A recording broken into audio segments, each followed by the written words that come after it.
வணக்க மக்களே, சட்டமன்ற கிடைக்கப்பட்ட மிக முக்கிய தகவல் ஒன்று வெளியாக இருக்கிறதாம். 2026 சட்டமன்ற தேர்தலில் அடுத்த தமிழகத்தின் முதல்வர் யார்? திமுக, அதிமுக, தாவேக்காவா? இதில் யார் முதல்வர்? அதிர வைக்கும் ஒரு ரிப்போர்ட். வாங்க வீடியோவை மூலமாக காணலாம். அதாவது தமிழகத்தில் வரக்கூடிய இந்த 2026 சட்டமன்ற தேர்தலை முன்னிட்டு தான் மாநிலங்களின் பிரதான அரசியல் கட்சிகள் எல்லாம் திமுக, அதிமுக மற்றும் தமிழக வெற்றிக் கழகம் ஆகியவை கள நிலவரத்தை கண்டறிய ஒரு பிரம்மாண்டமான தமிழகத்தில் ஒரு கருத்து கணிப்பு ஒன்றை நடத்தியிருக்கிறதா. இந்த கருத்து கணிப்பானது கண்டிப்பாக வருகின்ற 2026 யார் முதல்வர் என்பதை கண்டிப்பாக தீர்மானிக்கக்கூடிய வகையில் தான் அமைந்துள்ளதாக அரசியல் வட்டாரத்தில் பேசப்படுகிறது. அதாவது மதர் ஆஃப் சர்வே என்ற ஒரு அழைக்கப்படும் இந்திய ஆய்வுகளின் மூலம் மக்களின் மனவோட்டம் மற்றும் அரசியல் மீதான ஒரு அதிருப்தி, திருப்தி, எதிர்க்கட்சியின் பலம் ஆகியவற்றெல்லாம் துல்லியமாக அறிய கட்சிகள் திட்டமிட்டுள்ளதா. குறிப்பாக ஆளுங்கட்சியான திமுகவின் உளவுத்துறை மற்றும் தனியார் நிறுவனங்கள் மூலம் நடத்தப்படும் இந்த அடுக்குகளாக இந்த ஆய்வு என்பது முன்னெடுத்து வருகிறதா.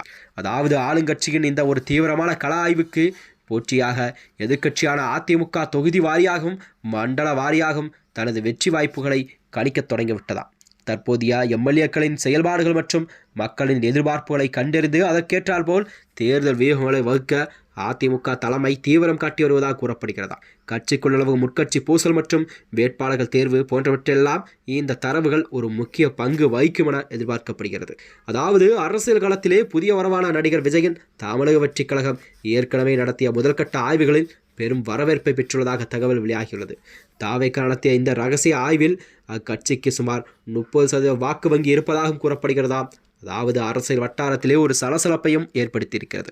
இந்த உற்சாகத்தில் தனது கட்சியின் உண்மையான பலத்தை நிரூபிக்கும் வகையில்தான் மேலும் ஒரு பிரம்மாண்டமான சர்வே எடுக்க விஜய் அவர்கள் திட்டமிட்டுள்ளதாகவும் கூறப்பட்டு வந்த நிலையில்தான் 2026 யார் முதல்வர் என்பதை மக்களிடம் ஒரு கேள்விக்குறியாக பார்க்கப்படுகிறதா. அதாவது ஒட்டுமொத்த 2026 தேர்தல் களமே 3 முனை போட்டியாக உருவெடுத்து வந்த நிலையில் இந்த சர்வே முடிவுகளை கூட்டணி பேச்சுவார்த்தைகளுக்கும் ஒரு முக்கிய திருப்பத்தை ஏற்படுத்தும் என்ற வகையில்தான் அமைகிறதா. அதாவது திமுக 104 இடங்கள் வரை முன்னிலை வகிப்பதாக ஒருபுறம் தகவல் வந்தாலும் தாவேக்கா மற்றும் அதிமுக அளிக்கும் ஒரு கடும் போட்டிகளில் கள நிலவரம் எப்போது வேண்டுமானாலும் கண்டிப்பாக மாறலாம் என்ற சூழல் நிலவக்கூடிய இருக்கிறதா. இதனால் தான் தமிழகத்தில் அனைத்து பகுதியிலுமே இப்பொழுதே தேர்தல் ஜூரம் என்றது கண்டிப்பாக தொட்டி கொண்டிருக்கிறதா. இந்த வகையில்தான் இந்த சர்வே முடிவுகள் என்பது கண்டிப்பாக தமிழகத்தின் 2026 சட்டமன்ற தேர்தலில் அடுத்த முதல்வர் யார் என்பதை கண்டிப்பாக இந்த சர்வே முடிவுகள் வெளியிட்டுள்ளதாகவும் அரசியல் வட்டாரத்தில் பேசப்படுகிறது. இதனைத் தொடர்ந்துதான் அனைத்து கட்சிகளுக்குமே தங்கள் உளவுத்துறை மூலம் தமிழகத்தில் உள்ள 234 தொகுதிகளுமே அவர்கள் எடுக்கும் சர்வே என்பது கண்டிப்பாக மிக முக்கியமானதாக பார்க்கப்பட்டு வருகிறது.